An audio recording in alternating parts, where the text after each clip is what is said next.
बहुत से दर्शक बार बार इस बात पर आपत्ति कर रहे हैं कि मैं महाराणा के लिए आदर सूचक शब्दों का प्रयोग करूं तथा महाराणा आया, महाराणा लड़ा की जगह महाराणा आए, महाराणा लड़े आदि शब्दावली का प्रयोग करूं।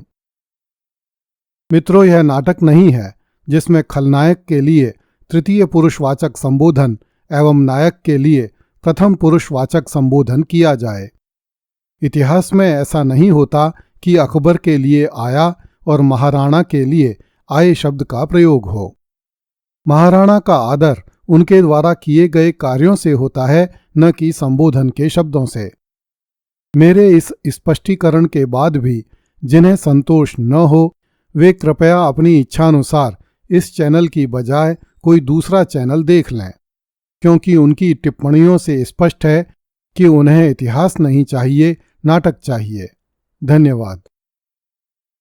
पिछली कड़ी में हमने चर्चा की थी कि 18 जून 1576 को अकबर के सेनापति मानसिंह तथा मेवाड़ के महाराणा प्रताप सिंह की सेनाओं के बीच हल्दी घाटी का युद्ध आरंभ हुआ।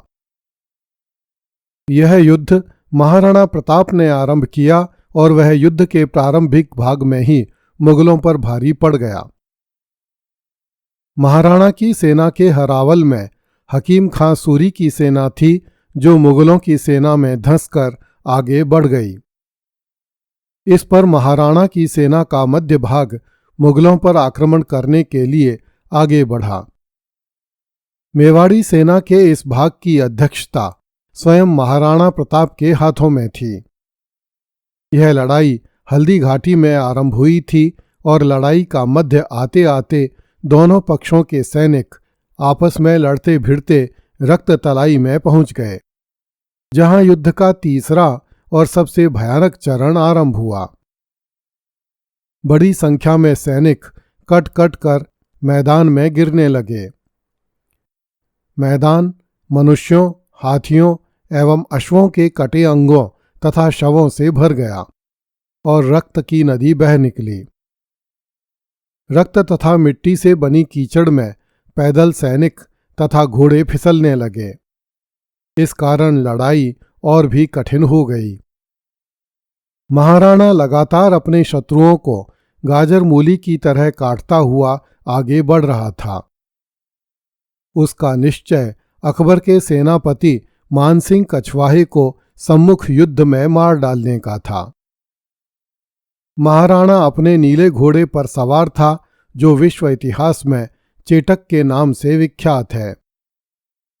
महाराणा प्रताप को देखते ही मुगल सेना में भगदड़ सी मची, जिसके कारण महाराणा प्रताप तेजी से आगे बढ़ता हुआ मानसिंह के हाथी के सामने जा पहुंचा।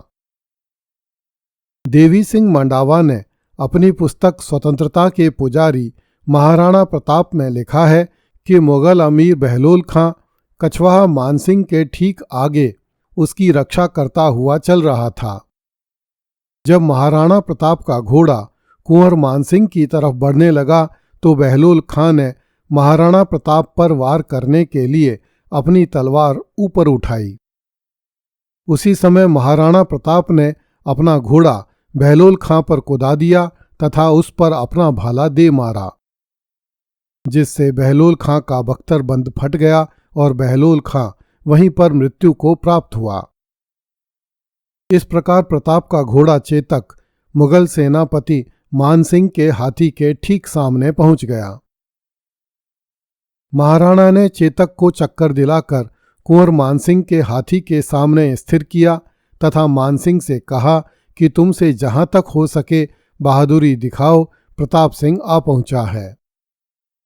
महाराणा के घोड़े ने अपने स्वामी का संकेत पाकर मानसिंह के हाथी की सूंड पर अपने दोनों अगले पैर टिका दिए और महाराणा ने मानसिंह पर अपने भाले से भरपूर वार किया, परंतु मानसिंह हाथी के हौदे में झुक गया, जिससे महाराणा का भाला मानसिंह के कवच में लगा और मानसिंह बच गया। कुछ लोग मानते हैं कि महाराणा का भाला लोहे के हौदे में लगा, जिससे मानसिंह बच गया, परंतु एक प्राचीन पद्य के अनुसार महाराणा का भाला मानसिंह के बख्तरबंद में लगा था। वाही राणा प्रताप सी बख्तर में बरछी, जाने झींगरन जाल में मुंह काढ़े मच्छी। अर्थात महाराणा प्रताप ने मानसिंह के बख्तरबंद में अपनी बर्छी का प्रवेश करवाया। वह इस प्रकार दिखाई देने लगी जैसे कोई मछली किसी जाल के छेद में से मुंह निकाले पड़ी हो। जब मानसिंह हौदे में गिर पड़ा तो महाराणा प्रताप ने समझा कि मानसिंह मर गया। महाराणा के घोड़े ने अपने दोनों अगले पैर मानसिंह के हाथी की सूंड से हटा लिए। इसी समय मानसिंह के हाथी की सूंड में पकड़ी हुई तलवार से चेटक का पिछला एक पैर जख्मी हो गया। महाराणा ने मानसिंह को मारा गया समझकर घोड़े को पीछे मोड़ लिया। इस युद्ध का उस समय का बना हुआ एक बड़ा चित्र उदयपुर में आज भी मौजूद है, जो ईस्वी 1911 में दिल्ली दरबार के समय आयोजित प्रदर्शनी में रखा गया था। चित्र में हाथी पर बैठे मानसिंह पर महाराणा प्रताप द्वारा भाले का प्रहार किया जाना अंकित है। रक्ततलाई में चल रहा युद्ध का तीसरा चरण भी महाराणा प्रताप के पक्ष में जा रहा था। इसलिए मुगल सेना में भयानक निराशा छा गई और उसके पैर उखड़ने लगे। अचानक मुगल सेना में यह अफवाह फैल गई कि शहंशाह अकबर स्वयं अपनी सेना लेकर आ रहा है। मुगल सेना जब भी परास्त होने लगती थी या उसमें भगदड़ मच जाती थी, तब मुगल अधिकारियों द्वारा सुनियोजित रूप से मुगल सैनिकों एवं शत्रु पक्ष के सैनिकों में यह अफवाह फैलाई जाती थी कि बादशाह अपनी विशाल सेना लेकर आ पहुंचा है। इस अफवाह को सुनकर भागते हुए मुगल सैनिक थम जाते थे और दुगने जोश से लड़ने लगते थे। इस प्रकार इस चाल से कई बार हारी हुई बाजी पलट जाती थी। हल्दी घाटी के युद्ध में भी जब मुगल सेना में भगदड़ मच गई तो मुगलों की चंदावल सेना के बीच यह अफवाह उड़ाई गई। यह चाल सफल रही तथा भागती हुई मुगल सेना ने पलटकर राणा को घेर लिया। इससे महाराणा के प्राण संकट में आ गए। अबुल फजल ने लिखा है कि अल्लाह की ओर से सहायता आई। विजय की वायु इस्लाम वालों की आशाओं के गुलाब के पौधों को हिलोरें देने लगी और स्वामी भक्ति में अपने को न्यौछावर करने को उत्सुक लोगों की सफलता की गुलाब कलियां खिल उठीं। अहंकार और अपने को ऊंचा मानने का स्वभाव अपमान में बदल गया। सदा सर्वदा रहने वाले सौभाग्य की एक और नई परीक्षा हुई। सच्चे हृदय वालों की भक्ति बढ़ गई। जो सीधे साधे थे उनके दिल सच्चाई से भर गए। जो शंकाएं किया करते थे उनके लिए स्वीकार शक्ति और विश्वास की प्रातःकालीन पवित्र वायु बहने लगी। शत्रु के विनाश का रात का गहन अंधकार आ गया। लगभग 150 गाजी रणक्षेत्र में काम आए और शत्रु पक्ष के 500 विशिष्ट वीरों पर विनाश की धूल के धब्बे पड़े। महाराणा पर चारों ओर से भयानक प्रहार होने लगे। इस चौथी और अंतिम मुठभेड़ में महाराणा प्रताप के शरीर पर 7 घाव लगे। 3 घाव भाले से, 1 घाव बंदूक की गोली से तथा 3 घाव तलवारों से।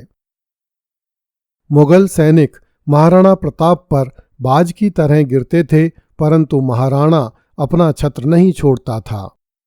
वह 3 बार शत्रुओं के समूह में से निकला।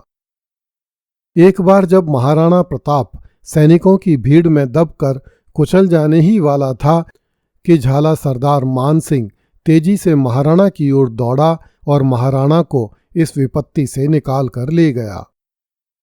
आशीर्वादी लाल श्रीवास्तव, जदुनाथ सरकार तथा वॉल्टर ने इस मेवाड़ी सामंत का नाम झाला बीदा लिखा है, जबकि कर्नल टॉड ने इसका नाम झाला मन्ना लिखा है। वस्तुतः झाला मानसिंह को ही झाला बीदा एवं झाला मन्ना के नामों से जाना जाता था। झाला मानसिंह ने प्रताप के घोड़े पर लगा राजकीय छत्र उतारकर स्वयं अपने घोड़े पर लगा लिया और शत्रुओं को ललकार कर बोला, मैं महाराणा हूं। अगली कड़ी में देखिए, महाराणा के सेनापतियों ने हल्दी घाटी में मरे सैनिकों की गिनती नहीं की। कृपया इस चैनल को लाइक, सब्सक्राइब एवं शेयर करें। धन्यवाद।